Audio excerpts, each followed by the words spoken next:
एक गोष्ट अशी आहे की काही खोट्या अफवा ह्या महाराष्ट्रामध्ये प्रसिद्ध होत होत्या आणि त्याच्यामुळे या संदर्भातलं स्पष्टीकरण हे संघटनांना देणं आवश्यक होतं. आदरणीय पवारसाहेबांच्या काही सभांमध्ये या संदर्भात उल्लेख झालेला होता. त्याचबरोबर एका शाळेमध्ये नृत्याचा कार्यक्रम झाला असा सुद्धा उल्लेख झालेला होता. तर या संदर्भात वस्तुस्थिती काय आहे हे आदरणीय पवारसाहेबांना सांगण्याच्या दृष्टीने मी आदरणीय पवारसाहेबांची सकाळी भेट घेतली. परंतु ऑलरेडी त्यांच्याकडे ही इन्फॉर्मेशन आलेली होती की ते जे नृत्याचा कार्यक्रम होता तो काय शाळेमध्ये झालेला नाही, तो ग्रामपंचायतीच्या ग्राउंडवर झालेला होता आणि त्याला ग्रामपंचायतीची परवानगी असल्यामुळे शिक्षण खात्याचा त्या पर्टिक्युलर कार्यक्रमाशी काही संबंध नव्हता. ही माहिती त्यांनी स्वतःलाच, कारण त्यांचे स्वतःचे सोर्सेस आहेत त्याच्यामुळे त्यांना ती माहिती मिळते. त्याच्यामुळे त्यांनीच मला अगोदर, मी त्यांना हे एक्सप्लेनेशन देण्यापूर्वी त्यांनी सांगितलं की असा कार्यक्रमाच्या संदर्भातली योग्य ती माहिती माझ्याकडे आलेली आहे. दुसरा भाग जो होता तो शाळांचं जे इन्फ्रास्ट्रक्चर दुरुस्त करायचं आहे, कारण ग्रामीण भागातल्या शाळांचं इन्फ्रास्ट्रक्चर खूपच त्या मानाने वीक असतं. आपल्याला माहिती आहे की हायकोर्टामध्ये सुद्धा या संदर्भात काही निर्देश दिलेले होते टॉयलेट्सच्या संदर्भात वगैरे, आणि हे तातडीने करायचं म्हणून सरकारने जिल्हा नियोजन मंडळातून सुद्धा शाळांच्या टॉयलेट्ससाठी, शाळांच्या नवीन खोल्यांसाठी, शाळांच्या कंपाऊंड वॉलसाठी निधी देण्यासाठी आर्थिक तरतूद करण्याबाबतचे निर्देश दिलेले होते. तरी पण एकंदरीत आपल्याकडे जवळजवळ 85,000च्या आसपास शाळा आहेत आणि एवढ्या शाळांना एका वेळेला हे इन्फ्रास्ट्रक्चर पुरवायचं असेल तर खूप मोठ्या प्रमाणात निधी त्याला आवश्यक आहे. आणि ह्याचा विचार करून सरकारने एक स्कीम केलेली आहे ज्याच्यामध्ये ज्या कंपन्यांच्या CSRमधून निधी देणं शक्य असतं त्यांच्याकडून तो निधी घेऊन ते इन्फ्रास्ट्रक्चर करावं. आणि आमच्या शाळांना साधारण शाळा नंबर 1, शाळा नंबर 2, जिल्हा परिषद असं नाव असतं. तर त्याच्यापूर्वी जे त्याच्यासाठी निधी कंपन्या उपलब्ध करून देतील त्यांचंसुद्धा नाव येतील. अधिक त्यांना 10 वर्ष त्याचा मेंटेनन्स करायला लागेल आणि जेवढा काळ ते मेंटेनन्स करतात तेवढाच काळ त्यांचं नावसुद्धा राहील. अशाच तऱ्हेची योजना ही 5 वर्षासाठी सुद्धा आहे की जेणेकरून महाराष्ट्र हे एक औद्योगिक राज्य आहे आणि ह्या पार्श्वभूमीवर आपल्या विद्यार्थ्यांना चांगल्या सुविधा मिळाव्या ह्याच्यासाठी हा एकंदर घेतलेला निर्णय आहे. या निर्णयाच्या संदर्भात सुद्धा मी ज्याप्रमाणे संघटनांना माहिती दिली, पवारसाहेबांना सुद्धा माहिती दिली, कारण ते स्वतः शिक्षण मंत्री राहिलेले आहेत आणि ह्याचं जे महत्त्व आहे ग्रामीण भागातल्या मुलांना चांगल्या सुविधा मिळाल्या पाहिजे हे त्यांनासुद्धा माहिती आहे. दुसरी बाब होती ती आपण ज्या केंद्रस्तरावर शाळांच्यामध्ये सुधारणा करतो आहे याच्यामध्ये कुठलीही शाळा बंद होणार नाही हे त्या पत्रामध्येच म्हटलेलं आहे. आणि त्याच्यामुळे अशा तऱ्हेच्या सुविधा नसल्या तर शिक्षणाचा दर्जा घसरतो आणि त्याच्यामुळे ह्या देणं आवश्यक होतं. आणि ह्या दृष्टीने सर्व महाराष्ट्रातल्या जेवढ्या संघटना आहे सर्वांच्या प्रतिनिधीशी आज मी बोललो. शासनाची जी बाजू आहे ती त्यांना समजावून सांगितली आणि त्याच्यामुळे त्यांनी कबूल केलेलं आहे की ह्या संदर्भात जर काही गैरसमज झाला असेल तो गैरसमज आम्ही दूर करू. आपणसुद्धा या संदर्भात प्रेस घेऊन, आज शनिवार असल्यामुळे मी खरं तर सर्वांशी बोलू शकलो नाही, परंतु सर्व संघटनांना ही बाजू समजलेली आहे आणि त्याच्यामुळे त्यांच्या मनातला गैरसमज दूर झाला की आपोआप शिक्षकांच्या मनामधला गैरसमज दूर होतो आणि समाजाच्या मनामधला गैरसमज दूर होतो. त्यामुळे एकंदरच ह्या सगळ्या योजना या शिक्षणाचा दर्जा सुधारण्यासाठी आणि मुलांना चांगल्या सुविधा मिळाव्या ह्याच्यासाठी आहेत. त्याचं सगळ्यांनी स्वागत केलं पाहिजे. अशा तऱ्हेने पहिल्यांदाच असं घडतं आहे की महाराष्ट्रातल्या प्रत्येक शाळेमध्ये मुलांना चांगल्या सोयीसुविधा असल्या पाहिजेत याची तरतूद होते आणि त्याला रिस्पॉन्ससुद्धा चांगला आहे. अनेक कंपन्या पुढे येऊन याच्यामध्ये सहभागी होणार आहेत. लवकरच या संदर्भातली मीटिंग होईल आणि त्याच्यामुळे CSRचे जे पैसे शिक्षणासाठी म्हणून दिले जातात, परंतु ते वेगवेगळ्या व्हिडिओ फिल्म्स तयार करणं, आमच्या शिक्षकांना ट्रेनिंग देणं किंवा काही ॲप डेव्हलप करणं ह्याच्यासाठी जो खर्च होतो त्याच्याऐवजी तो थेट मुलांच्या चांगल्या सुविधांसाठी खर्च झाला तर मुलांना अधिक चांगलं शिक्षण मिळू शकेल. जागोजागी कॉम्प्युटर लॅब्स निर्माण होऊ शकतील, मुलांना आवश्यक त्या सुविधा निर्माण होऊ शकतील, सायन्सच्या चांगल्या लॅब होऊ शकतील, व्यवसाय प्रशिक्षण होऊ शकेल आणि महाराष्ट्राच्या शिक्षण क्षेत्रामध्ये क्रांती घडवणारा हा निश्चितपणे निर्णय असेल. दुसरा जो समूह शाळांमध्ये अधिक सोयी चांगल्या विकसित करण्याचा जो प्रस्ताव आहे त्याच्यामध्ये मुलांची जी प्रगती आहे ही एकदम लहान शाळांमध्ये मुलांची प्रगती पूर्णपणे थांबते असं सर्वेमध्ये निदर्शनाला आलेलं आहे. त्याच्यामुळे ज्यांना छोट्या शाळांमध्ये ठेवायचं त्यांनी आपली मुलं अवश्य त्या शाळांमध्ये ठेवावी, परंतु केंद्राच्या स्तरावर एक तरी आदर्श शाळा असावी ज्याच्यामध्ये मुलांना, कारण हल्ली मुलांचा कल आपल्याला इंग्रजी आलं पाहिजे असा सुद्धा असतो. त्याच्यामुळे सेमी मीडियमच्या धर्तीवर ह्या शाळा असतील आणि वेल इक्विप्ड शाळा असतील की जेणेकरून इथं जाण्याच्या सोयीसुद्धा उपलब्ध करून दिल्या जातील. पण कुठल्याही परिस्थितीत कुठलीही शाळा बंद केली जाणार नाही, कारण उलट्या आम्हाला शाळांची संख्या जी आहे ही खरं तर आहे तेवढीच राहणार आहे, किंबहुना त्याच्यापेक्षा थोडीशी वाढण्याची शक्यता आहे. कारण आता शिक्षण विभागाच्या 3 कॅटेगरीमध्ये शाळांची विभागणी झाली आहे. त्याच्यामध्ये प्री प्रायमरी आहे, ज्याच्यामध्ये नर्सरी, ज्युनियर के जी, सिनियर के जी, पहिली आणि दुसरी असेल, आणि तिसरी ते 8वी हे प्राथमिक असेल, आणि 9वी ते 10वी माध्यमिक असेल, आणि त्याच्यानंतर उच्च माध्यमिक असेल. म्हणजे ह्या सगळं लक्षात घेतलं तर ह्या शाळांचं नेटवर्कसुद्धा एस्टॅब्लिश करायला लागेल, जे फार महत्त्वाचं असेल. आणि ही एकदम छोटी मुलं असल्यामुळे त्या गावामध्येच ह्या शाळा असणार हे उघड आहे. फक्त त्याला शिक्षण देण्यासाठी जे तज्ज्ञ लागतील त्यांची कशा तऱ्हेने व्यवस्था करायची, कारण ऑलरेडी 3रीपासून मुलांना फुल फ्लेज अभ्यास असतो. मग त्याला आमचे ट्रेन टीचर गेले पाहिजेत, आणि ह्या शाळांची व्यवस्था कशी करायची त्या संदर्भात आम्ही सेपरेट चर्चा ही संघटनांबरोबर करून अत्यंत खेळीमेळीच्या वातावरणामध्ये सगळ्या चर्चा झाल्या. इतर जे प्रॉब्लेम्स आहेत शिक्षक संघटनांचे त्याच्यावरसुद्धा विचारविनिमय झाला, आणि एकंदरीतच हे जे घेतलेले निर्णय आहेत त्याच्यामध्ये खाजगीकरण कुठेही होत नाही हे त्यांना पटवून दिलेलं आहे. आणि ज्या ठिकाणी समूह शाळांच्या संदर्भातसुद्धा शाळा बंद होणार नाही याची सुद्धा खात्री दिलेली आहे, आणि त्याच्यामुळे चांगल्या वातावरणामध्ये झाले आणि त्यांनी चांगला निर्णय घेण्याचा मान्य केलेला आहे.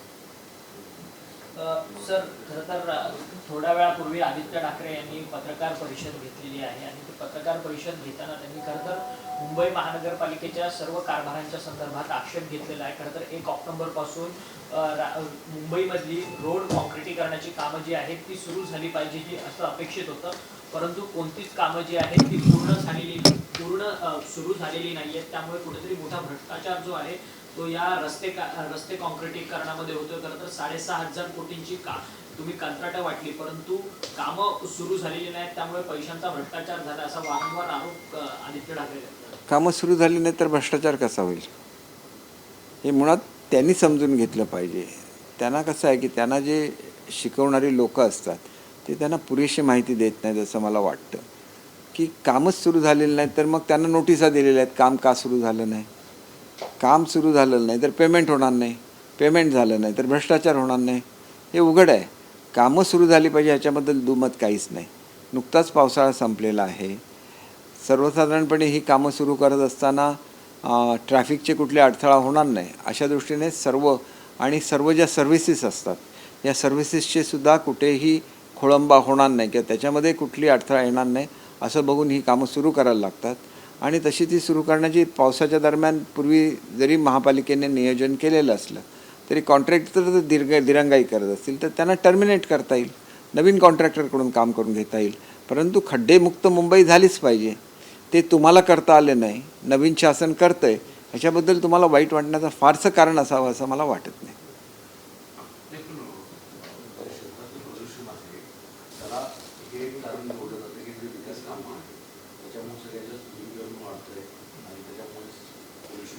नाही, हे 100% बरोबर आहे. कारण आपल्याकडे मोठ्या प्रमाणात कामं जी सुरू आहेत त्याच्यामध्ये कोस्टल रोड आहे, त्याच्यामध्ये मेट्रोची कामं संपूर्ण मुंबईमध्ये चालू आहेत, आणि ही मोठी कामं आहेत.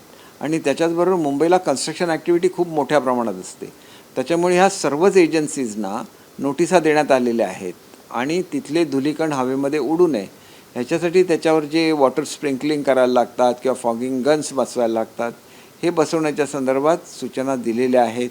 आणि त्याच्याचबरोबर आमचं जे पर्यावरण खातं आहे त्याच्या संदर्भात आमच्या संपूर्ण म्हणजे भारताच्या स्तरावरचे एक्सपर्ट्स बोलून आम्ही वेगवेगळी प्रेझेंटेशन घेतलेली आहेत, आणि त्याच्या इम्प्लिमेंटेशनला सुरुवात ही झालेली आहे.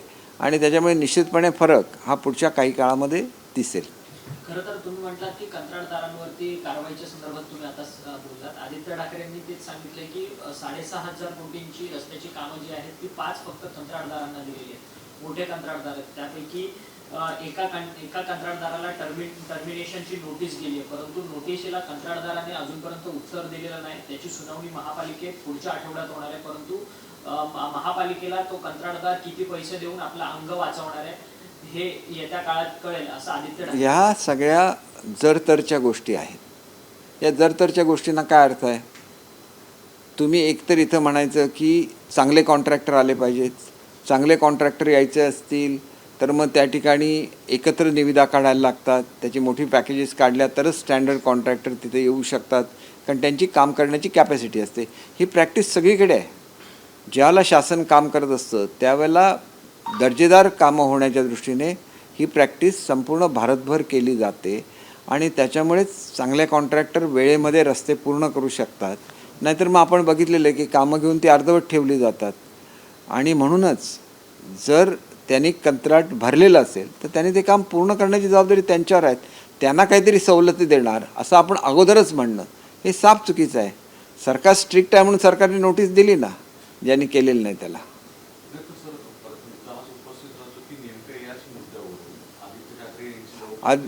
आदित्य ठाकरेंना कॉन्ट्रॅक्टमध्ये फार रस असतो आणि त्याच्यामुळे त्यांनी तसं घेतलं असेल तर तो त्यांचा काही दोष म्हणता येणार नाही. कोणाला कुठल्या बाबीत रस असावा हे ज्याच्या त्याच्या आवडीवर अवलंबून आहे. शेवटी कॉन्ट्रॅक्ट काढणं, कॉन्ट्रॅक्ट अवॉर्ड करणं ही प्रशासनाची जबाबदारी असते आणि त्याच्यामुळे प्रशासनाने आपली जबाबदारी चोख पार पाडावी एवढीच आमची अपेक्षा असते. प्रशासन कुठे चुकलं तर शासन त्याच्यामध्ये हस्तक्षेप करतं आणि त्याला निर्देश देतं आणि त्याच्यामुळे ज्या अर्थी प्रशासनाने नोटिसा दिलेल्या आहेत मुंबई कॉर्पोरेशनने त्याच्या अर्थी त्यांनी काम करून घेणं त्यांची जबाबदारी आहे आणि ते काम करून घेतील याची मला खात्री आहे.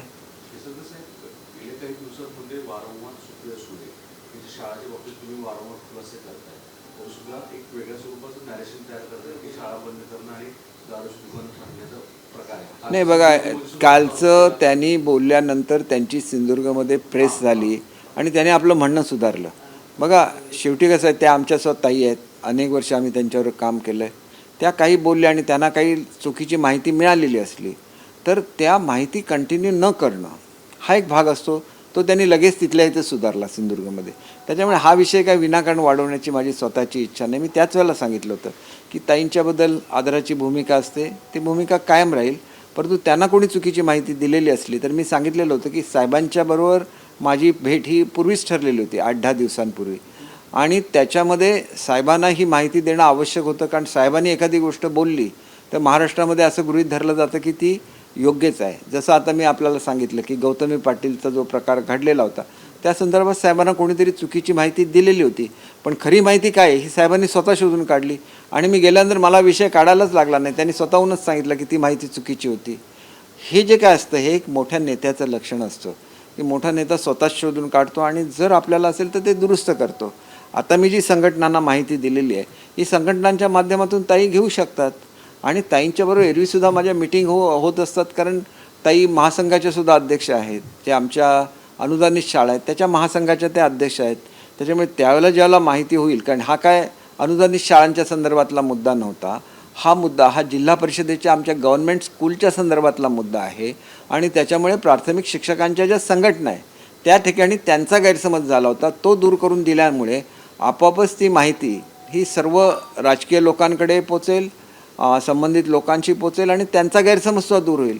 कारण मुळातच हे विद्यार्थ्यांच्या हिताचं आहे. शिक्षकांच्या हिताचे जेवढे निर्णय होते मी 1 वर्षामध्ये घेतलेले होते आणि मी पूर्वीच सांगितलेलं होतं की याच्यापुढे फक्त विद्यार्थ्यांच्या हिताचेच निर्णय हे शिक्षण विभागाकडून घेतले जातील आणि त्याप्रमाणे मी कामाला सुरुवात केलेली आहे.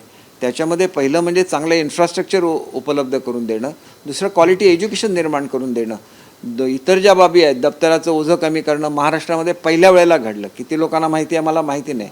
मुलं सरसकट सगळ्या मुलांना युनिफॉर्म्स देणं, शूज सॉक्स देणं महाराष्ट्रात पहिल्यांदा घडलं. महाराष्ट्राच्या इतिहासामध्ये किती लोकांनी त्याची नोंद घेतली मला माहिती नाही. 30,000 शिक्षकांची भरती पहिल्यांदा महाराष्ट्रामध्ये होते. मोकळ्या केंद्रीय शाळांच्या मोकळ्या पोस्ट होत्या त्याची भरती सुरू झाली. शिक्षकांना जे प्रमोशन्स द्यायचे होत्या गव्हर्नमेंट सर्व्हिसमध्ये त्याच्या परीक्षा सुरू झाल्या. सगळं काय माझं येण्यासाठी वाट बघत होते असंतला भाग नाही, परंतु मी आल्यानंतर ते करून घेतलं. त्याच्यानंतर माध्यमिक शाळांच्या बाबतीत 61,000 शिक्षकांना आपण टप्पा अनुदानावर आणलं. त्याच्यानंतर त्यांच्यासाठी सुद्धा भरती सुरू केलेली आहे.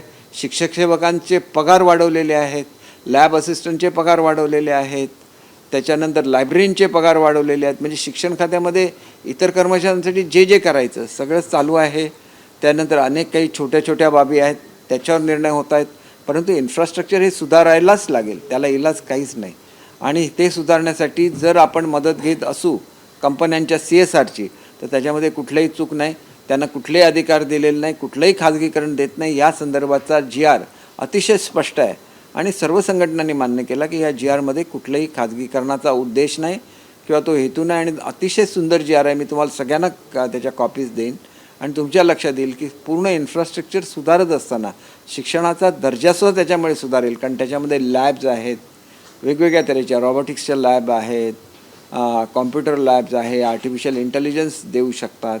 कंपन्या खरं तर ह्या गोष्टीसाठी पैसा खर्चच करत असतात, पण हा पैसा NGOकडे जाण्यापेक्षा तो जर थेट विद्यार्थ्यांच्या हितासाठी खर्च झाला तर विद्यार्थ्यांना त्यांचा फायदा होईल. शिक्षक संघटनांचं आता मग सगळ्यांचं कन्फ्युजन झालेलं आहे. लवकरच ते आपल्या सगळ्या लोकांच्या मीटिंग घेतील आणि त्यांना हे सगळं समजावून सांगतील आणि त्याच्यामुळे महाराष्ट्रामध्ये जो काही गैरसमज निर्माण होता पूर्णपणे दूर होईल. सर, काल भाजपच्या ट्विटर हँडलवरतून मी पुन्हा येईन म्हणून एक ट्विट जे आहे ते प्रसिद्ध केलेलं होतं. खरं तर आमदार अपात्रतेची सुनावणी जी आहे ती आता 30 तारखेला जवळपास त्या सुप्रीम कोर्टात ती सुनावणी होणार आहे आणि शेड्युलिंग वगैरेचा कार्यक्रम जो आहे तो सरन्यायाधीशांना द्यायचा आहे. परंतु शिवसेनेने, अर्थात तुमच्या शिवसेनेने एक जाहिरात जी आहे ती वृत्तपत्रात प्रसिद्ध केलेली होती. राष्ट्रामध्ये मोदी आणि महाराष्ट्रात शिंदे, त्या जाहिरातीला काउंटर म्हणून हे भाजपचा काउंटर व्हिडिओ होता का? ह्या व्हिडिओकडे नाही, मला असं वाटत नाही. बघा कसं आहे की राज्य पुन्हा येणं हे राज्य फडणवीस साहेबांचं सुद्धा आहे की नाही. मी पुन्हा येईनचा अर्थ काय होतो की लोकसभेमध्ये आम्ही पुन्हा येऊ, विधानसभेमध्ये आम्ही पुन्हा येऊ. याच्यामध्ये चूक काय आहे? येणारच आहेत ना, मोदी साहेबच पुन्हा सत्तेवर येणार आहेत, युतीच परत सत्तेवर येणार आहे महाराष्ट्रामध्ये. ह्याच्यामध्ये कोणाचं दुमत आहे का? काहीच नाही. तुम्ही नेहमी असे प्रश्न विचारता की ज्याच्यामुळे आमच्या युतीमध्ये कुठेतरी संभ्रम निर्माण होईल, कारण तुम्ही लोक फार हुशार असता. आम्ही तेवढे हुशार नाही. आम्हाला एवढंच कळतं की आमची युती भक्कम आहे, आमची बाजू खरी आहे, आम्हाला कोर्टामध्ये न्याय मिळेल, आम्हाला अध्यक्षांकडे न्याय मिळेल आणि आम्हाला जनतेकडे सुद्धा न्याय मिळेल. फडणवीस मुख्यमंत्री होतील का? मी पुन्हा युतीमध्ये एकत्र बसून शिंदेसाहेब, फडणवीस साहेब आणि वरिष्ठ लोक सगळे ठरवतात ना. युतीमध्ये ठरलेलं आहे की फडणवीस साहेबांनी स्वतः जाहीर केलेलं आहे की शिंदेसाहेबांच्या नेतृत्वाखाली पुढच्या विधानसभेच्या निवडणुका आणि लोकसभेच्या निवडणुका होतील. आता त्यांनी स्वतःच जाहीर केलं, त्याच्यामध्ये मी त्याच्यावर काय बोलू? आणि खरं तर मनोज जरांगे पाटलांचं उपोषण सुरू आहे, 4था दिवस आहे. शासनाचा अजूनही कोणताही प्रतिनिधी जो आहे तो जरांगे पाटलांना भेटायला गेलेला नाही. तुमचं शिष्टमंडळ तुम्ही गेल्या वेळेस जे बनवलेलं होतं ते फक्त फोनवरतून जरांगे पाटलांशी संपर्क साधतात आहे. मराठा उपसमितीची बैठक अजून सरकारने कुठे लावलेली नाहीये. त्यांचा दिलेल्या 40 दिवसांचा अल्टिमेटम मुदत संपलेली आहे. अनेक नेत्यांना गावबंदी झालेली आहे. सरकार कोंडीत पडलंय. ह्यावरती सोल्युशन काय?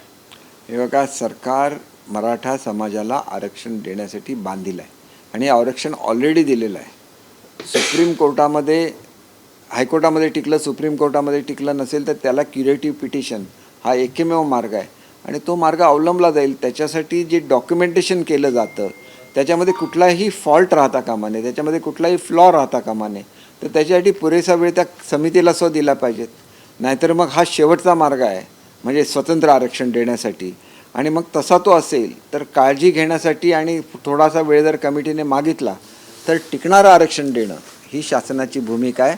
आणि शिंदेसाहेबांनी स्वतः छत्रपती शिवाजी महाराजांच्या साक्षीने ही शपथ घेतलेली आहे की आरक्षण ते देणारच आणि ते आरक्षण 100% मिळणार याची आम्हाला खात्री आहे. अजून ही आत्ता त्यांनी सर्क्युलर काढली आहे, परंतु माझ्या माहितीप्रमाणे समूह शाळा ज्या विकसित होतील त्याचा आणि आपण जी आदर्श शाळा आहे त्याची सांगड घालता येईल, आपण ज्या दत्तक शाळा हे केल्या आहेत त्याची सांगड घालता येईल.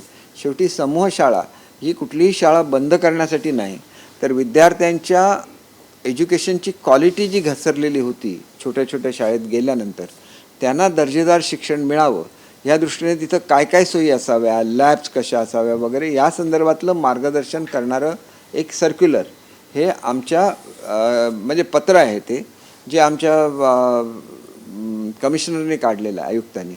आणि त्याच्यामुळे शाळा बंद करणं हा काय हेतूच नाही आहे. मुलांच्या शिक्षणाची क्वालिटी इम्प्रूव्ह करणं हा काही गुन्हा नाही आहे, ते एक पवित्र काम आहे. त्याच्यामुळे त्याच्याबद्दल गैरसमज कोणीही मनामध्ये ठेवता कामा नये. जसं ते पत्रात 15 ऑक्टोबरची म्हणजे शेवटचा दिवस दिला गेला होता जिल्हा परिषदांना प्रस्ताव पाठवण्यासाठी. तर तेच विचारलं की एक गोष्ट अशी आहे की सध्या आयुक्त स्वतः हे इलेक्शन ड्युटीवर आहेत, त्याच्यामुळे राज्याच्या बाहेर आहेत. तर त्यांच्याकडे प्रस्ताव आल्यानंतर ते माझ्या निदर्शनाला आणून देतील आणि त्याच्यानंतर मी योग्य तो निर्णय घेईल. शेवटी शालेय शिक्षण विभागाचे निर्णय हे शालेय शिक्षण खात्याचे मंत्री घेत असतात आणि ते मुख्यमंत्री उपमुख्यमंत्र्यांची त्याच्यासाठी सहमती घेत असतात. त्याच्यामुळे शाळा बंद करण्याचा कुठलाही निर्णय हा मी स्वतः घेतलेला नाही. मी 10 वेळा ठामपणे सांगितलेलं आहे. उलटं मला प्री प्रायमरी स्कूल सुरू करायची आहे, त्याची यंत्रणा कशी बसवायची या प्लॅनिंगमध्ये मी आहे. बघा, जेवढ्या एफर्ट्स मी प्रत्येक गोष्टीसाठी घेतले ते मी स्वतः घेतो. मिड डे मीलच्या क्वालिटी सुधारण्याच्या संदर्भात मी अर्धा दिवस मीटिंग्स घेतलेल्या आहेत. त्यांचा मी मेनू फायनल केलेला आहे. त्यांना केवळ खिचडी न देता त्यांना चांगल्या तऱ्हेचं सलाड असलेलं मोड काढलेलं सलाड देणं, त्याच्यानंतर त्यांना पुलाव किंवा बिर्याणी देणं, आठवड्यातून एक दिवस अंडे देणं, त्यानंतर जेवण देत असताना त्याच्याबरोबर स्वीट डिश देणं. सगळ्या मुलांना एवढंच चांगल्या फॅसिलिटीज दिल्या पाहिजेत की मुलं खुश झाली पाहिजेत. प्रत्येक सिस्टम मी बदलतो आहे आमच्या डिपार्टमेंटची. का बदलतो आहे? त्याच्यामागे एक तळमळ आहे मुलांसाठी काहीतरी करण्याची. नाहीतर मी काय मुळात एज्युकेशनिस्ट नाही, मी फक्त एक प्रॅक्टिकल विजडम असलेला कार्यकर्ता आहे आणि त्याच्यामुळे मी हे बदलून दाखवलेलं आहे. मुलांच्या पाठीवरचा बोजा 100% कमी करून दाखवलेला आहे. शेवटी त्याची अंमलबजावणी परिणामकारकपणे खालच्या अधिकाऱ्यांनी केली पाहिजे आणि ती प्रक्रिया चालू आहे. शिक्षणामध्ये सुद्धा अचानक बदल होणार नाही, नाहीतर खिचडी होऊन जाईल शिक्षणाची. शिक्षणामध्ये ज्यावेळेला नवीन आमचं वर्ष सुरू होईल त्यावेळेला प्री प्रायमरीच्या स्कूल्स सुरू होतील. मग त्याचं नियोजन मला आतापासून करायला लागतं. मग प्री प्रायमरीनंतर प्रायमरी होईल, त्यानंतर सेकंडरी होईल आणि हे सगळं करत असताना विद्यमान ज्या शाळा आहेत त्यांच्यावर परिणाम न होता आपल्याला हे सगळं करायला लागेल. आणि ही सगळी ॲडजस्टमेंट आपण प्रत्येकाला संरक्षण दिलेलं आहे. एकही शिक्षकाची हे होणार नाही, म्हणजे कोणीही शिक्षक नोकरीतून जाणार नाहीत. नवीन भरती आहे त्याप्रमाणे होईल आणि त्याच्यामुळे कोणीही काळजी करण्याचं कुठल्याही आवश्यकता नाही. गणवेश ह्या केपेला तर आम्ही सगळे महिला बचत गटांकडून गणवेश शिवून घेणार आहोत. त्याच्यामुळे मोठा रोजगार हा संपूर्ण महाराष्ट्रामध्ये गावोगावी उपलब्ध होईल आणि त्याच्यासाठी त्या महिलांना ट्रेनिंग देण्याची जबाबदारी ही महिला आपलं जे महामंडळ आहे त्या महामंडळाला दिलेलं आहे, महिला आर्थिक विकास महामंडळाला. सर, हे नवीन जे मेन्यू आहे हे कधीपासून इम्प्लिमेंट होणार आहे? हे मेन्यू साधारण 1 महिन्याच्या आत इम्प्लिमेंट होणार. ओके सर, ते मिळेल का आम्हाला एक्झॅक्टली? आपण त्याचा GR आहे, त्याची कॉपी मी त्यांना द्यायला सांगतो. त्याच्यामध्ये सगळं त्यांना शिरा, गोड खिचडी, म्हणजे एक चांगला ह्याचा पदार्थ, कारण हे सगळे राईसपासून बनवलेले पदार्थ असतात. अधिक त्यांना काही पौष्टिक पदार्थ, अंडी म्हणजे अंड्याचा पुलाव वगैरे असं देण्याची व्यवस्था केली, म्हणजे मुलं जरा व्यवस्थित हे होते. सर, आपल्याला ते एक नवीन GR आले की इंग्रजी माध्यमातले जे शिक्षक आहेत त्यांना आपण प्राधान्य देणार नाही. तो आम्ही त्यांचं कसं असतं की रिसोर्स पर्सन म्हणून प्रत्येक केंद्रावर एक असणार, ज्याला उत्कृष्ट इंग्रजी बोलता आणि शिकवता येत असणार. आता तो रिसोर्स पर्सन मुळात त्यालाच इंग्रजी येत नसेल तर तो रिसोर्स पर्सन होऊ शकत नाही आणि त्याच्यामुळे तो इतरांना शिकवून इंग्रजी माध्यमाचं खूप सध्या आकर्षण हे मराठी मुलांच्यामध्ये निर्माण झालेलं आहे. त्या पार्श्वभूमीवर सेमी इंग्लिश स्कूल जे आपल्याकडे सिस्टम आहे ते अधिक स्ट्रेंथन आम्ही करू की जेणेकरून शाळेतल्या ह्यांच्या मुलांची संख्या कमी होणार नाही. त्यासाठी फक्त मराठी माध्यमातले इंग्रजी माध्यमातले शिक्षक असावे असं का? कारण नाही, असं नाही आहे. इंग्रजीच्या माध्यमात एकच शिक्षक असणार तो केंद्र स्तरावर, रिसोर्स पर्सन. रिसोर्स जर एखाद शिक्षक जर त्याची इंग्रजी उत्कृष्ट असेल तरी त्याचं अशा शिक्षकांची टेस्ट मी आमच्या औरंगाबादला आमचं इंग्रजी विभागाचा सेपरेट ब्रँच आहे, तिथं त्यांच्या टेस्ट घेतल्या जातील. कारण ज्याला माझ्याकडे शिष्टमंडळ आलं होतं आणि त्यांनी व्हर्नाक्युलममधून हे करा म्हणून सांगितलं, मुलांचंच शिष्टमंडळ होतं, ते BEd झालेले होते आणि हे होते, तर त्यांना मी म्हटलं की तुम्ही मला मी इथं बसलेलो आहे, मला लगेच एक इंग्रजीमधलं पत्र ड्राफ्ट करून द्या. त्या मुलांनी नकार दिला. तुम्ही म्हणता ही शेवटी प्रत्यक्षातसुद्धा ग्राउंड रियालिटी पाहिजे. जे मराठी माध्यमातून होतात त्यांना इंग्रजी माध्यमातून पत्र लिहिणंसुद्धा अवघड असतं, मग शिकवणं हा तर त्याच्या पुढचा भाग आहे आणि ही घडलेली वस्तुस्थिती आहे. मी काय कमीपणा कोणाला करण्यासाठी सांगत नाही, परंतु ज्याला 10 मुलं येतात शिष्टमंडळ जे त्यांच्या संघटनेचे नेते आहेत त्यांनाच मी सांगितलं की तुम्ही लिहून दाखवा ना मला. शेवटी मी शालेय खात्याचा मंत्री आहे, मला तरी कळलं पाहिजे की तुम्हाला येतं की नाही, आणि तुम्हाला येत नसेल तर इतरांना कसं येणार. मग तुम्ही विरोध का करताय. जिथे इंग्रजीच शिकवायचं त्यामुळे इंग्रजी माध्यमातलं किंवा इंग्रजीला फ्लुएन्सी असलेल्या माणसाला देणं याच्यामध्ये काय वाईट आहे. शेवटी मुलांचा प्रश्न आहे ना. बघा, कोणाला नोकऱ्या पाहिजेत ह्याच्यापेक्षा मुलांचं काय होणार माझ्या दृष्टीने फार महत्त्वाचं आहे, आणि मुलांना न्याय द्यायलाच लागतो. मी आता अर्धा तास जवळजवळ चर्चा केली पवार साहेबांची सुद्धा. पवार साहेब हे एक महाराष्ट्राबद्दल आत्मीयता असलेले नेते आहेत. त्यांनी मला शालेय शिक्षणाबद्दल अनेक गोष्टी सांगितल्या. ते ज्यावेळेला शालेय शिक्षण मंत्री होते त्याला जी परिस्थिती होती आज तर तशीच परिस्थिती आहे. आमचं ह्याचं बजेट आहे 75,000 कोटीचं पगार देण्याचं, आणि आमचं प्रत्यक्षात बजेट मात्र 2,500 कोटीचं आहे. सगळं जेमतेम इतर सगळी मदत केंद्राकडची मिळून ते 4,000 कोटी रुपये होतं. म्हणजे केवढा फरक आहे. 75,000 कोटी पगार आणि मुलांवर खर्च करायला 4,000 कोटी. ही थोडीशी विषमता जी आहे ही कशामुळे आहे तर आमचा पगाराचा बोजा खूप मोठा आहे आणि त्याच्यामुळे हा प्रकार येतो. म्हणून मग आम्हाला बाहेरून एकतर लोन रेज केलं पाहिजे किंवा मदत घेऊन तरी आम्हाला आमचा दर्जा सुधारला पाहिजे, म्हणजे इन्फ्रास्ट्रक्चरचा. आणि इन्फ्रास्ट्रक्चरचा दर्जा सुधारणं हे निव्वळ मुलांसाठी आहे. माझं त्याच्यामध्ये 1 रुपया मला काय इंटरेस्ट असणार आणि मला कशाला खाजगीकरण करावंसं वाटणार. आमच्याकडे पुरेसे पैसे आहेत टीचर्सचा पगार द्यायला, परंतु इतर गोष्टींसाठी पैसे कमी पडतात. नवीन शाळा बांधणं, शाळांच्या खोल्या बांधणं, चांगलं इन्फ्रास्ट्रक्चर देणं, त्यांना चांगल्या लॅब्स देणं, आणि ते जर जबाबदारी उद्योगाने घेतली तर मला खूप मोठा रिलीफ उद्योग मंत्री म्हणजे त्या खात्याचा मंत्री म्हणून होऊ मिळू शकतो. आज पवार साहेबांना भेटल्यानंतर त्यांनी जे काही मुद्दे राईज केले होते मध्यंतरी प्रेस कॉन्फरन्समध्ये ते कन्व्हिन्स झाले का आता? आता माझ्या बोलण्यावरून बघा, माझ्या बोलण्यावरून तरी मला असं वाटलं की अनेक मुद्द्यांवर त्यांना माहिती दिलेली त्यांना योग्य वाटली, आणि त्यांनासुद्धा असं वाटतं की विद्यार्थ्यांना चांगलं दर्जेदार शिक्षण मिळालं पाहिजे, दर्जेदार सुविधा मिळाल्या पाहिजेत, याबाबत त्यांचं एकमत होतं. एबीपी माझा, उघडा डोळे बघा नीट.